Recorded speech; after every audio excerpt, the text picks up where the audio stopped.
text came at 12:43 a.m., its cold blue glow slicing through the darkness of my downtown loft in Seattle, illuminating the half-finished mug of tea and the neat stack of technical manuals on my desk. I stared at the screen, unsure I'd read correctly. "Sweetheart, we need to talk about Christmas. Your sister Chloe has everything perfectly planned, and she feels it's best if you don't come. My name is Emma Caldwell.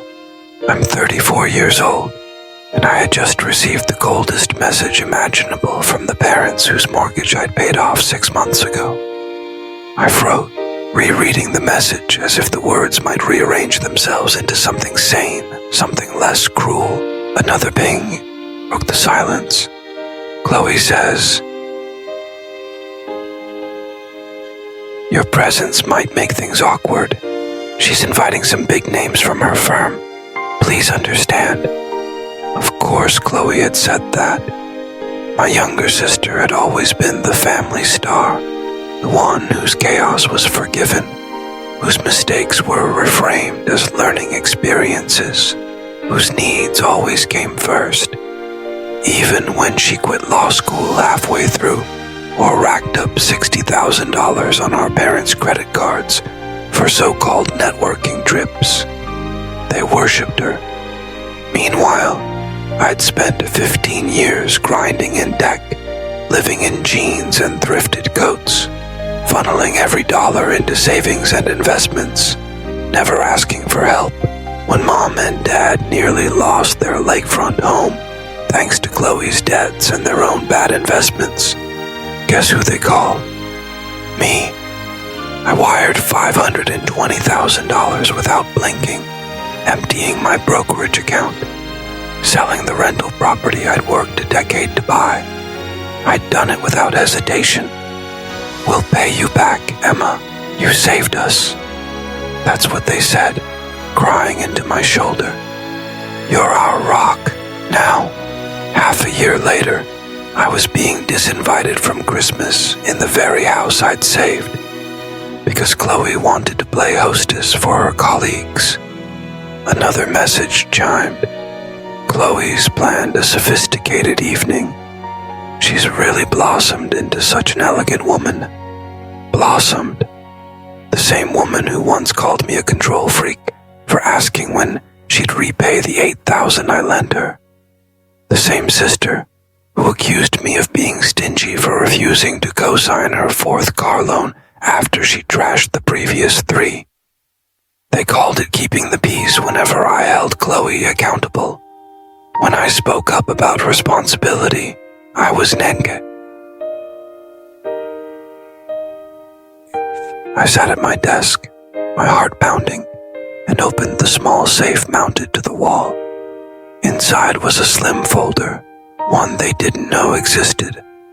6 months ago, when I saved their home, my attorney had insisted on something ironclad. Desperate for help, they had signed without hesitation, gratitude shining in their eyes. My phone buzzed again. This time, it was Chloe herself.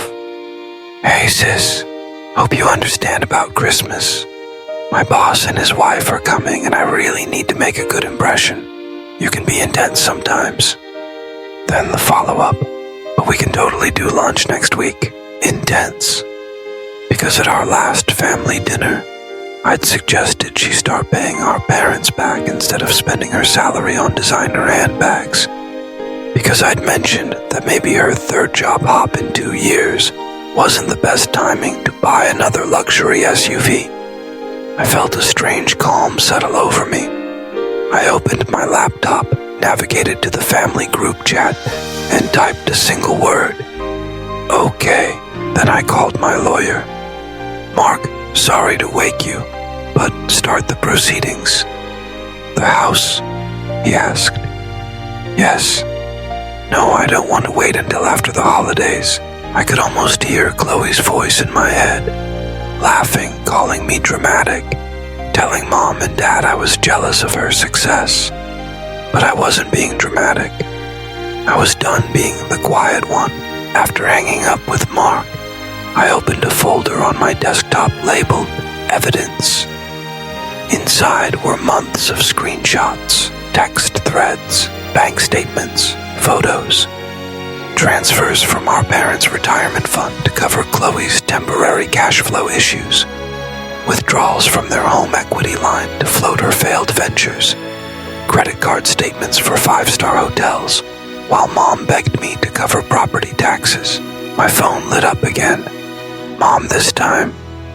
Please don't be upset, sweetie. This is so important for Chloe's career. She's finally finding her path. We'll celebrate with you later. Later. Like all those other times. The vacations I wasn't invited to because Chloe needed quality time.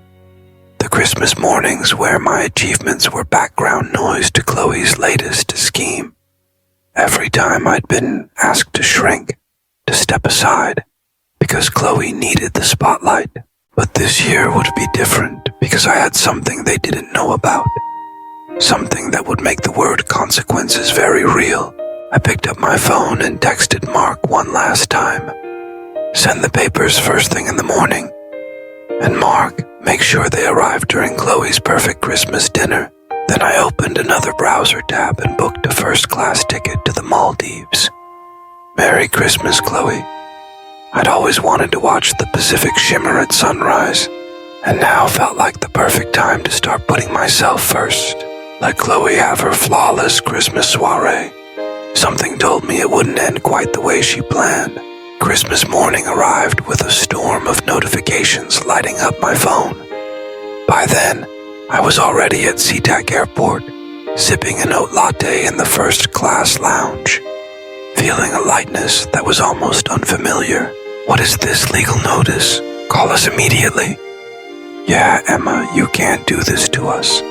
This is our home. You're insane. You're ruining everything, Chloe. I smiled, picturing the agreement they'd signed half a year ago.